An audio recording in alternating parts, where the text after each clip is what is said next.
Alright, so like the title says, we're doing orcs, and god, there's no shortage of options when we're talking about orcs and 3D printing. So this one I'm pretty excited for. Also, let's see, our resin of choice today is going to be PARP 10, also known as PAS 10, because Hey Gears want to rebrand it. It's a nice resin, but we're going to use it in our little print farm here full of Anycubic Mono 2s. Yeah, I'm being a bit lazy on the intro on this one rather than scripting anything. I thought we'd just get straight into it. So let's put this resin into our 3 machines, calibrate it, and get printing. Also, if your favorite orc sculptor isn't in this video, it's either because they didn't want to be, they never returned my message, or I just didn't know about them. Okay, so we're using Chitubox to prepare our prints, and I've got a little bit of AA dialed in. We're running these things at 8 times, and I've also gone ahead and added a little bit of rest time as well. This is something I've never done before. In fact, I've lost count at this point just how many resins I've dialed in across however many machines by simply changing nothing more than the exposure settings. But I reckon it's better to be safe than sorry, and the good thing about a setting like this is you don't have to be precise about it at all. There's no calibrating really, you just pick a number and go, as anything at all here is better than nothing, and 2 seconds should be more than enough. Now the first calibration print was not 100% successful. A few of the models had failed to stick on one corner of the plate, so this either means that the build plate isn't level, or the bottom layer exposure time might just be too short. So to be safe, after giving it a vat clean, I did a quick re-level inside the vat and also increased the bottom layer exposure by 10 seconds. I also decided to increase the starting time for the exposure tests up to 2.5 seconds after reviewing the first batch of calibration models, as I noticed that none of them had really any cone formation at all. Re-leveling and increasing the exposure values did the trick, as second time around I was greeted by a full plate of 8 test models ranging from 2.5 seconds normal layer exposure all the way up to 4.25 seconds. And after getting these test models all cleaned up, I got some pretty interesting results here. So for those who don't know, this test model is called the Cones of Calibration, and I have modified this one a little bit just to fit this smaller printer. But that shouldn't affect the way it works at all. And basically built into this test model is 2 different methods of calibration. There are features here that allow you to calibrate to dimensional accuracy. Put another way, that is to say, calibrating your resin to the sharpest possible level of detail that it is capable of. And then it also has features built in to help you calibrate to tensile strength, which in theory can help you have greater success printing pre-supported miniatures, no matter which resin you choose. And the thing about tuning to dimensional accuracy or tensile strength is you can't always necessarily have both with any particular resin. Now, I had a really great in-depth discussion with Ty, the creator behind this test model, and I really recommend going and listening to that if you haven't heard it yet, and I'll leave a link right here. But to keep things short, basically I found that for this PAS 10 resin, there is a huge delta between when it is tuned for dimensional accuracy versus when it is tuned for tensile strength, as I didn't have successful cone formation until all the way up on that high end at 4.25 seconds, whereas dimensional accuracy was just about perfect at 3.25 seconds. So there's a whole second's difference between the two, and because that difference was so great, I could visibly see with my naked eye the bloated detail when calibrated to tensile strength up at that 4.25 second value.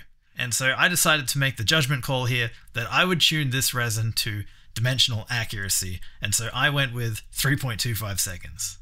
Alright, so that's calibration done. I wanted to include that here in this video because I think it's an important detail when we're talking about pre-supported miniatures and how it relates to the printing experience. And I kind of glossed over it last time when I did the Marines video. Not even sure I touched on it at all, actually. But yeah, this time around I wanted to throw it in. Let me know if you're here for it. Or if you're mad at me right now and you feel like I just wasted 3 minutes of your life. Okay, let's print some orcs. Given I've got 3 Mono 2s here loaded up and ready to go, I'll be handling the orcs in batches of 3. And first up, we've got... I don't actually remember. Did I write it down somewhere? Oh my god. Mr. Modulorc, there he is. Yes. Are there renders included with the files? You betcha. Nice. File organization? Yeah. We got unsupported files here, pre-supported files here. Ooh, lychee files here. Lovely. Yes, I would say those are well organized. So we've got the lychee files. Fantastic. Do any of the files prompt you for repairs in the slicer or other 3D software? Ooh, let's find out. Yeah, it looks like we got a few, unfortunately. Okay. Usually, you know, they're not the end of the world, but it's better if the files can be delivered without that. So, minor errors, yeah. Unsupported islands, okay. Now, rather than being super strict about unsupported islands, the way I judge this is by just taking a cursory look to make sure that nothing obvious has been missed. For example, like here, this little strap coming off this buckle here has been captured, so that's good. And because I've got a lot of experience pre-supporting minis, I can generally spot them. So I'm looking at things like this, these bolt or rivet heads that are floating islands, but they've all got a support on them, so that's good. Things like this claw here, that's been captured with the support, so that's good. This here is a little sketchy, but it'll probably work. We'll see. So that support tip's got to hold on to all of that. Yeah, this is a 0.35, that'll be fine. This is why I love getting the lychee files. You can inspect, you can modify really easily if you have to. Yeah, this is looking pretty good so far. Next up, malicious minis. I got this on My Mini Factory, so there's cloud backup. Ooh, no renders. That's okay. Small detail, it's nitpicky, but it is really nice to have renders, especially when you've got a giant collection of STL files. Just being able to really quickly at a glance see what's in a folder, yeah, it makes a difference. File organization, yeah, they're well organized, I believe. We got the pre-supported files here, unsupported files here, and we got some bases here. Yeah, it's good enough. And yes, we got the slicer files, lychee, I believe. Yep, that's great. Minor errors? No, none at all. Beautiful. Okay, unsupported islands. Let's have a look here. Okay, looking pretty good. Ooh, it's like the tiniest little one there, but then it gets immediately picked up on its next layer. I mean, it's probably already fused here on its first. I'm gonna let that slide. That's okay. That will not be an issue at all.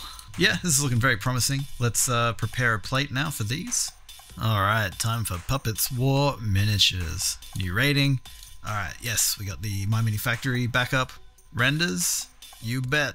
File organization, yeah, unsupported, supported, renders, bases, good. Slicer files, yep, I saw we had the lychee files there. Let's take a look for errors. Nothing. Absolutely perfect. Unsupported islands, not seeing any. So far so good. Yeah, happy with these. Nice.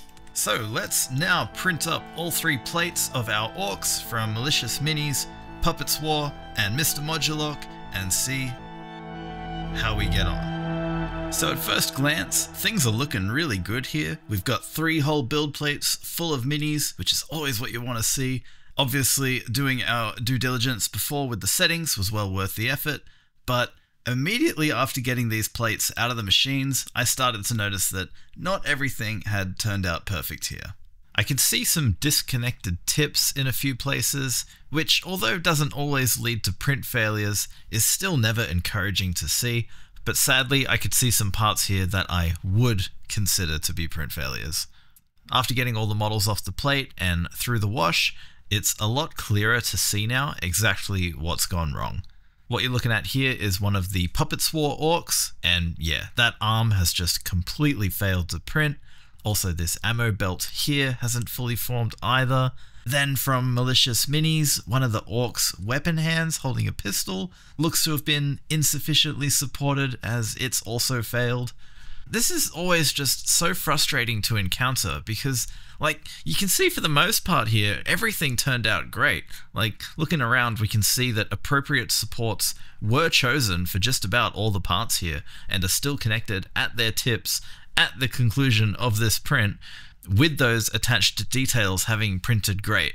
So it's really just 1 or 2 parts where, for whatever reason, you know, maybe the pre-supportist was having a bad day, or, you know, it was just late in the day. It takes a lot of time to do this work. So I get that stuff like this can happen, but these models should be test printed, and they should be test printed in conditions like what I'm printing today, which is kind of like worst case scenario, right? We've got a resin that's been calibrated to dimensional accuracy, which did not pass the tensile strength cones test. Because in my opinion, when you pre-support a miniature for sale with the intent of many people printing it with all sorts of different printers and resins, then you should be supporting for the worst case scenarios, and then it's going to work for everyone.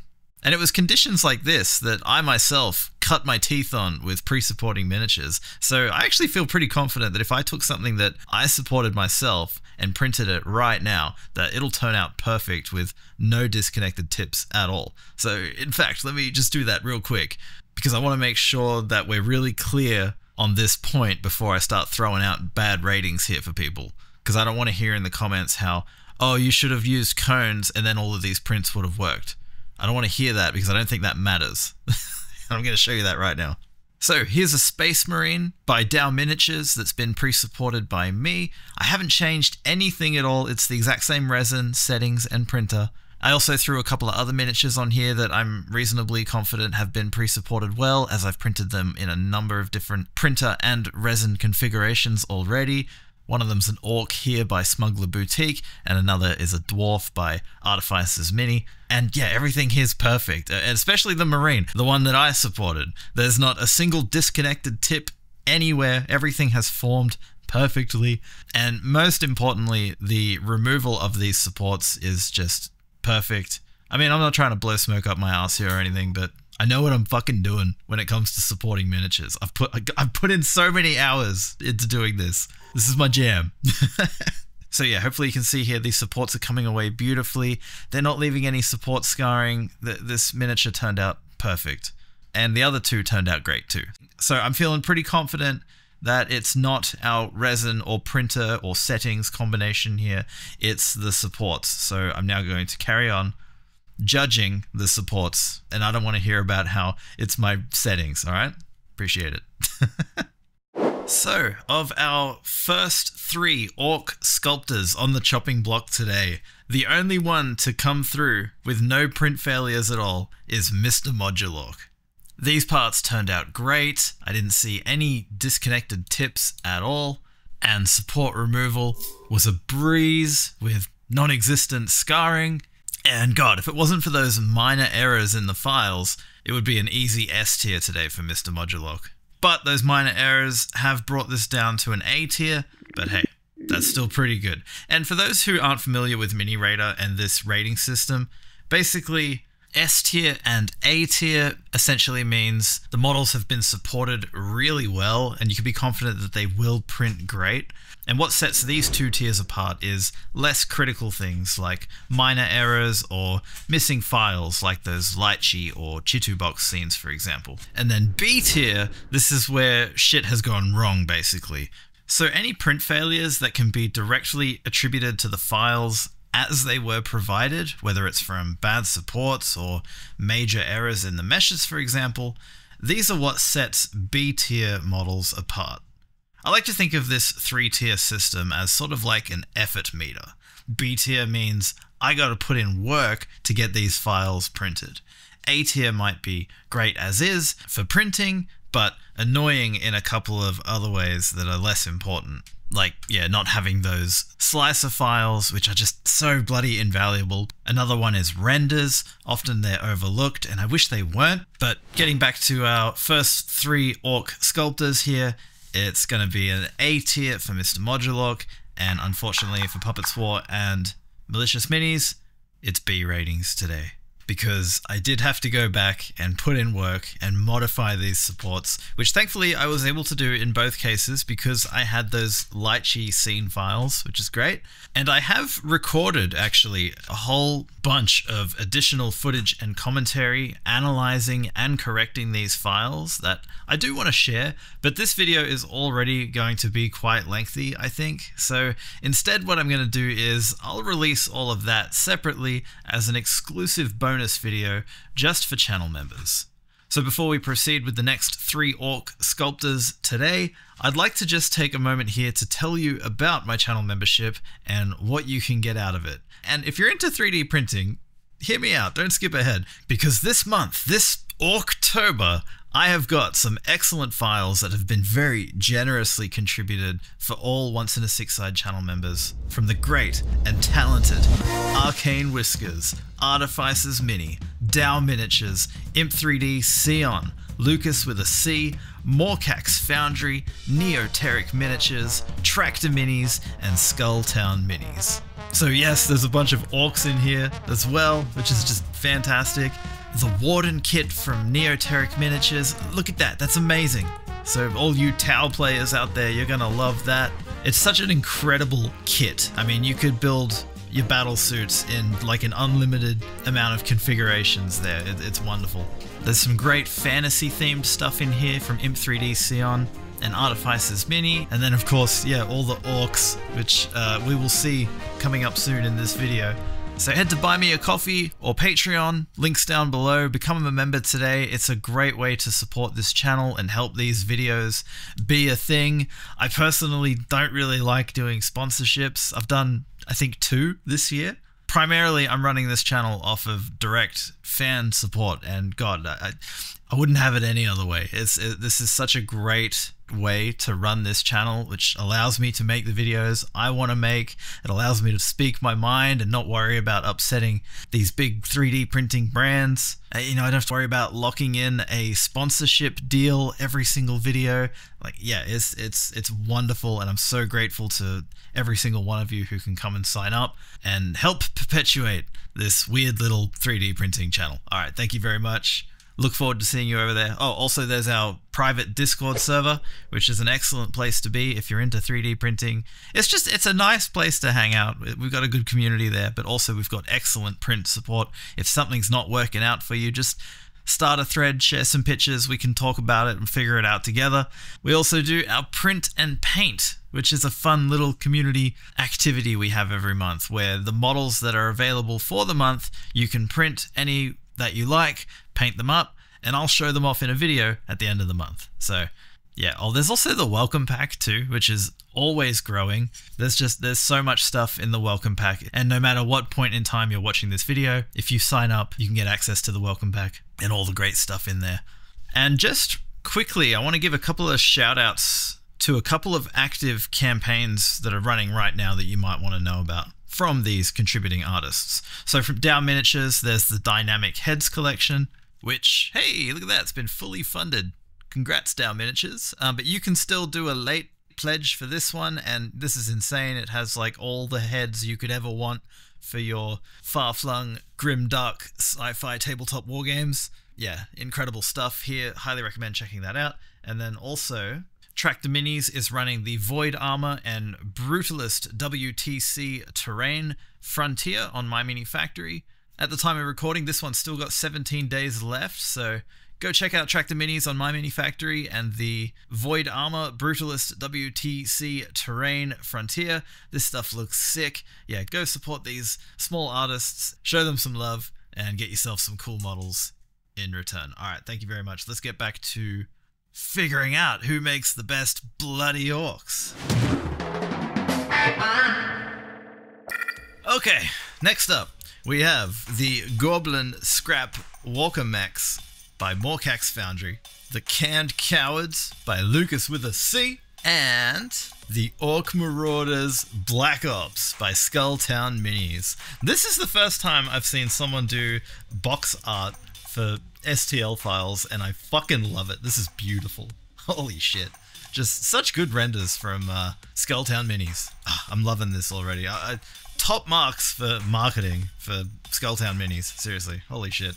Yeah, incredible. Alright, so let's start with Morcax Foundry. And this will be the first rating for Morcax Foundry, so that's exciting. Okay, Cloud Backup. Yes. Cults 3D. Are there renders included with the files? There sure are, as well as some paint jobs. Nice. Are the files well organized? Let's see. Okay, we got like all the unsupported files here, and then in a subfolder we've got the supported files, and I can see in another subfolder we've got Lychee files. So yeah, I'll take it.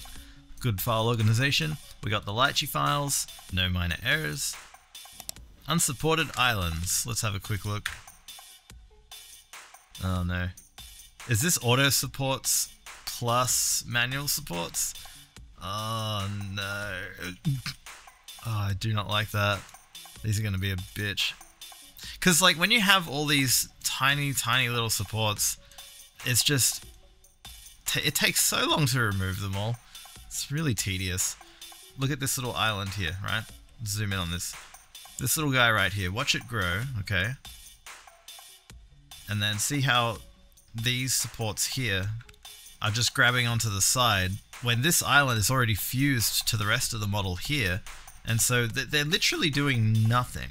Like, as this island's forming, all it needs is these three here, really. That's more than enough. And then at this point, it's connected to the model. And so, no more. Don't put any more supports on it. But, yeah, those have got to be auto supports, right? Or you've just gone ham and just button mashed supports all over this thing. It's possible. Yeah, I don't love this, but I mean, we'll see how it goes. I mean, I already know this is going to be annoying. I hate spending lots of time removing supports from models. It's just, it sucks. Some more examples of superfluous supports in here, like inside these barrels. Like, they don't need to be there at all, you know. If you look at these, right, see how it forms? It's completely self-supporting. And so it's annoying that these supports are there because afterwards we've got to go in there with a knife and sort of fish them out. Just don't put them there. Just don't use auto supports. Unless you like suffering, then use auto supports. But as someone who's selling files to other people and you're expecting lots of people to print them, you're basically multiplying the suffering by doing a bad job with supports. Especially if, like, you are really successful. You imagine, you know, 10,000 people print your Orcs because your Orcs are fucking awesome, and 10,000 people then spend 20 minutes each annoyed and frustrated removing those supports. 138 days of human misery you created by just clicking that auto support button. Or, you know, you could take the time, you could go watch my videos on how to support models if you want to learn how to do it yourself. I got a couple of great ones. One that covers the theory and then one that covers the practice in depth. There's not just me, I also think Ty from Table Flip Foundry does a really excellent job of teaching supports, and he's got some fantastic live streams. If you can just put in some time and some reps and just, honestly, here's how you get good at supports. Support a model manually yourself, start to finish, to the best of your ability, print it, and then really analyze everything about that print. What's it like to remove the supports? How many more supports are left over on the model after that initial tear away? How long am I spending here removing annoying little supports? How's the support scarring? Did anything fail? Did anything pancake? Is anything missing from the model? And then just iterate on that. Go back to your project, change the supports where you need to, add supports where you need to, print it again, and inspect it. And just keep doing that with a bunch of stuff, and you'll be really good at supports in no time. Like, it's pretty straightforward. It's just tedious. But my hope is for anyone who's selling STL files that this is something you can hopefully outsource, because yeah, you should be focusing on your creative output, you know, actually sculpting awesome fucking designs, making cool 3D printable kits for us tabletop fans. I know you don't want to be spending your time supporting miniatures. No one loves supporting miniatures. It sucks. If you want to find a pre-supportist, head to minirater.com and go to the pre-support services tab. To the best of my knowledge, here is like everyone offering professional pre-support services. So take your pick. There's lots of options. It's well worth the money, I think. If you can afford it, definitely do it. Or definitely do it as soon as you can. Because I'd much rather bitch to one of these individuals or companies about their supports than I would to an artist. Like, it doesn't feel good to sit here and tell you your supports are shit. I don't like it. Like, I want nothing but the best for you, Morcac, and everyone else creating 3D printable STL miniatures. I fucking love all of you and what you do. It's incredible. You are all artists and just the best kind of people. So yeah, it brings me no pleasure to sit here and say your supports are horse shit, but it has to be done. And so yeah, outsource it as soon as you can. It's so worth it. But yeah, sorry, I'm ranting. Let's carry on with my little review here. So I'm looking for unsupported islands. These models are so bloody littered with supports that I'm going to just go ahead and say that no, there's no unsupported islands. Good job. So let's slice this up and send it to the printer, and we'll also take a look at those other two. Lucas with a C. Alright. Where the fuck are we? From Lucas with a C, we got a Canned Coward. Fantastic name. And Lucas with a C is distributing on Cults 3D and My Mini Factory. So yes, we got cloud backup. Renders, yep. File organization, let's have a look. Pre-supported, unsupported. We got Chitubox files. We got the STL files with the pre-baked supports, presumably. Let's have a look. Yeah, nice. Minor errors, let's take a look. I think I can just drag these into Chitubox. Oh yeah. So I'm pretty sure we're looking at another case here of auto supports, and I went off on another big rant here and just got sidetracked completely. So I'm going to put that in the member video as well, just for the sake of brevity here. But basically, we've got unsupported islands, a whole bunch of supports that don't need to be here, but Chitubox is happy with these files. There's no minor errors as far as I can tell. So we'll print these up as is and see how they go. And then finally, Skulltown Minis. I've got high hopes for these files. We've got renders, we've got good file organization, we've got the slicer files. I'm not seeing any minor errors. I didn't see any unsupported islands. So this is looking super promising. Let's get these sliced up and have a look at all three of these together now. Alright, so once again, we've got 3 build plates full of orcs, and at a glance, it looks like everything's here. But let's start with Skulltown Minis. And taking a closer look, I can see that all of the support tips appear to be connected, which is great, and better yet, they all came away perfect. Basically, no noticeable scarring anywhere, really outstanding result, basically perfect. S tier rating for Skulltown Minis, congratulations. Moving on to Morcax Foundry, things are a little less glowing, unfortunately. You can see visually immediately just how absolutely smothered in supports these parts are, and yeah, I can't easily free these at all. I did manage to fight one part loose, and for the rest, I didn't feel like getting these wet with the hot water method, and I don't have a heat gun yet, though I do hear good things, so I will pick one up soon. But I do have this heater, so I gave that a whirl for a while, and it didn't really help at all. In fact, I ended up crushing this part and breaking it in a couple of spots while trying to remove these supports. So, unfortunately, this is a massive fail.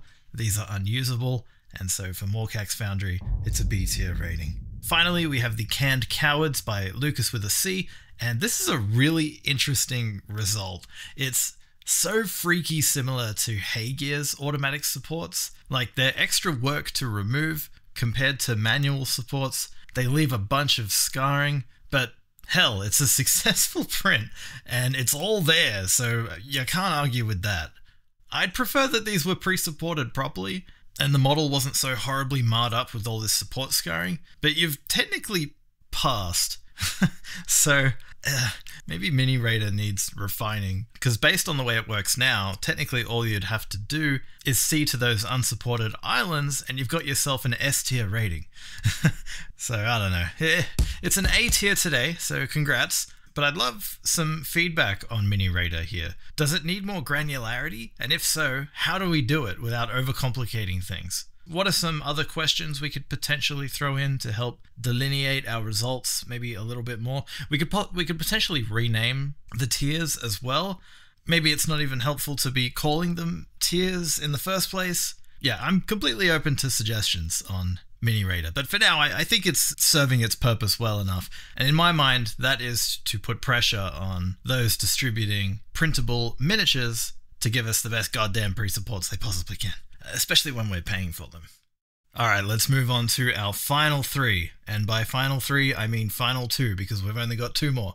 Smuggler Boutique and Mezgeek. I've still got no idea. So I must have ran out of steam by this point because I just didn't bother recording anything. But basically, everything here so far is perfect. You know, good file organization from both. all the extra goodies we could possibly want, like the slicer files and renders. There weren't any minor errors from either, and I couldn't spot any islands. Everything looked really good, so I got them both ready and sent them to the printers. Now, everything appears to have printed well here for these two at first glance, but immediately I noticed something weird, and you can probably spot it too. Looks to be some kind of printing gremlin, a glitch in the matrix, and this is, who knows, maybe a slicing error or something like that, because usually, yeah, you see weird stuff like this. It's somehow related to the slicer or the firmware or something. I'm not too worried about it though, because it doesn't seem to have interfered with the print at all, because everything here on this build plate by MezGeek turned out great. I didn't see any disconnected tips at all. Everything had formed perfectly, and removing these supports was a breeze. So I expected as much. We've done MezGeek before on this channel, and the results were just as good then. And yeah, once again, we've got outstanding results. So good job, buddy. S tier, once again, well earned. And turning our attention to Smuggler Boutique, things are a little more interesting. We've actually got what I would consider a completely 100% successful, useful print here. But if I was really nitpicky, there were disconnected tips here, and as a result of that, some details were malformed, but not like completely pancaked or failed, because I didn't even actually notice them straight away until I was reviewing the footage here. I think I was a bit distracted by how freaking cool the base is, which, quick tangent, holy shit, yeah, this is amazing. This was obviously made in like Blender or maybe Fusion 360, something like that, and it comes away really cleanly and just leaves the most perfect edge on that base. It's so much better than using like a high density of support tips that, yeah, I'm very impressed by this. It's so cool. And then the separate base topper that you put in, it looks phenomenal. But yeah, sorry, going back to the disconnected tips, again, this is where perhaps we could talk about granularity on Mini Raider and having a bit more of it, because I don't want to say this is a B tier, like it's not a complete failure, but I would love to see all of those support tips connected. So, but yeah, under the way that Mini Raider currently works, this is either technically S tier or it's technically B tier. And I don't want to say it's B tier here because I've got completely usable results, in my opinion. I mean, look at that. This miniature turned out great, I think. So, yeah, it's a tough one. In the case of the other B tiers issued today, I had to go and do reprints to get what I would consider usable minis. Whereas here, I have not. But that's the thing, right? Because you might look at these prints, if they were yours, and think, damn it, this is a fail. I need to go change these supports myself and print them again. God damn. So, yeah, I think we really might need to revisit the way Mini Raider works and get some more granularity. But to be consistent, I think I'm going to get hate if I say Smuggler Boutique is an S tier, and I think that would be fair enough.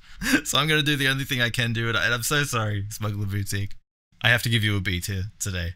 It doesn't feel fair, but neither would an S tier rating. So yeah, Mini Raider's not quite there, but let's get it there. Let's figure this out, because I know Mini Raider is proving a really invaluable resource for many of you, which is just, it's so fucking cool.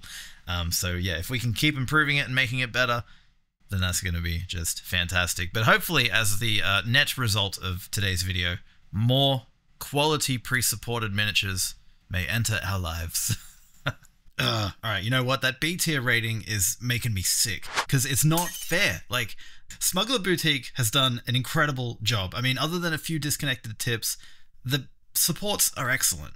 So I'm going to postpone my rating, and I'm going to speak with Max, the absolute legend who gave Mini Raider this beautiful front end, and I want to get started on these revisions right away by adding the following two questions to the form.